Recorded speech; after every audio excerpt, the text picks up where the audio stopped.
ഇതേന് മക്കളെ ഇപ്പൊക്കെ കുട്ടിക്കാലമായാൽ മതിയെന്നോ തോന്നും. എന്ത് ഇപ്പോഴത്തെ കുട്ടികളെ കാലേ ഇപ്പോഴത്തെ കുട്ടികളെ കാലം എന്ന് പറഞ്ഞാൽ ഒരു കാലം തന്നെയല്ലേ.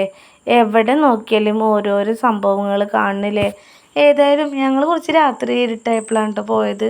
ഏകദേശം ഒരു 8:30 കഴിഞ്ഞതിന് ശേഷം നമ്മൾ പാർക്കിലേക്ക് പോകുന്നത്. തിരക്കട് കഴിഞ്ഞിട്ട് പോകാമെന്ന് ശ്രീകോട്ടം.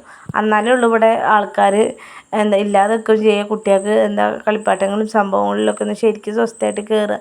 മറ്റേ പെരും തിരക്കാവില്ലായിരുന്നു. എന്നാൽ കുറച്ച് ശ്രീകോട്ടം തിരക്ക് കഴിഞ്ഞിട്ട് പോകാമായിരുന്നു. അങ്ങനെ പോയപ്പോഴേക്കും ആളുകളൊക്കെ ഇങ്ങനെ കുറഞ്ഞുകൊണ്ട് നിന്നിട്ടോ. അപ്പോഴാണ് നമ്മൾ ഇതിലൊക്കെ കയറുന്നത്. എപ്പോഴും തിരക്കുള്ള സംഭവമാണല്ലോ ഇപ്പോൾ നമ്മൾ ഈ ഫൺ സിറ്റി പാർക്ക് നമ്മളെ വണ്ടൂരുള്ളത്. നിങ്ങളെല്ലാവരും പോയിക്കുണ്ടാവില്ലേ. നമ്മൾ ഇടയ്ക്കിടയ്ക്ക് പോണ പാർക്കാണ് കേട്ടോ. ഇവിടെ ആകുമ്പോൾ നമ്മൾ സാധാരണക്കാർക്ക് പറ്റിയ റേറ്റേ ഉള്ളതിനും കൂടുതലായിട്ടുള്ള റേറ്റും കാര്യങ്ങളൊന്നും ഇല്ല കേട്ടോ.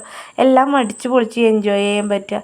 ഇങ്ങനെയൊക്കെ ഓരോന്ന് ഇപ്പോൾ ഞാൻ വിചാരിക്കുക ഇതിൽ കുറച്ച് പൈസ കൊടുത്തിട്ട് നമുക്ക് കയറാൻ പറ്റുമോ. എവിടെ ഓരോ എത്ര പൈസ കൊടുത്താലും നമ്മളെ കയറ്റില്ല.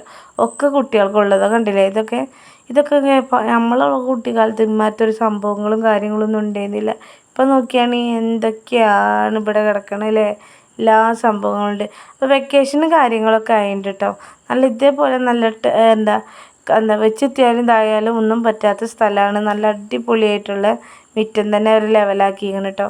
അതിലാണ് ഈ കുട്ടികളെ ഈ കളി കേട്ടോ. കണ്ടോ വണ്ടിയൊക്കെ വിട്ടാണ് പോണത്. സംഭവം ഒരാളെ കയറ്റാനേ പറ്റുള്ളൂ. ദേവൂട്ടനെ ഒന്ന് ഇരിക്കണം. അപ്പോൾ വെറുതെ ജസ്റ്റ് ഒന്ന് ഇരുത്തി വെക്കാൻ കേട്ടോ. ചാരുവിനും പാറുവിനൊക്കെ വന്നാൽ ഇതേപോലത്തെ ഈ 2 സ്കൂട്ടറും അതേപോലെ ഈ ജീപ്പും കണ്ടില്ലേ പോക്ക് കണ്ടില്ലേ. ഇതിലൊക്കെ ഒന്ന് കയറി കുത്തിരിക്കാനാണ് ഓർക്ക് പൂതിയിട്ടോ. അപ്പോൾ മറക്കണ്ട മക്കളെ, വെക്കേഷൻ സമയത്തൊക്കെ ഇവിടെ പോകുന്നോളി കേട്ടോ. ഇനി വെക്കേഷനായി സ്കൂളൊക്കെ പൂട്ടി വിരുന്നൊക്കെ പറക്കാൻ പോകുമ്പോളേ പെരേന്നും പെരക്കാരടുത്തുനിന്നും എല്ലാവരും അങ്ങോട്ട് പോരുക കേട്ടോ. അടിച്ച് പൊളിച്ച് അങ്ങോട്ട് പോരാം. സംഭവം നമ്മളെ പാറുവിൻ്റെ താടിമേൽ മുറിയപ്പോൾ ആശുപത്രിക്ക് വന്നിരുന്നു. അപ്പോഴത്തെ ഒരു വീഡിയോ ഇട്ടത്. അപ്പോളേ അങ്ങനെ അടിച്ച് പൊളിച്ച് എൻജോയ് ചെയ്യാൻ പറ്റിയൊരു ഏരിയ ഉണ്ട് ഇപ്പോൾ നമ്മൾ പരിചയപ്പെടുത്തിയത്. ഇതുള്ളത് നമ്മളെ വണ്ടൂർ മണൽ സ്റ്റാൻഡിൻ്റെ തൊട്ട് ബേക്കിലായിട്ടാണ് കേട്ടോ. കുട്ടികളൊക്കെ ഇനി എൻജോയ് ചെയ്ത് ഹാപ്പി ആവട്ടെ.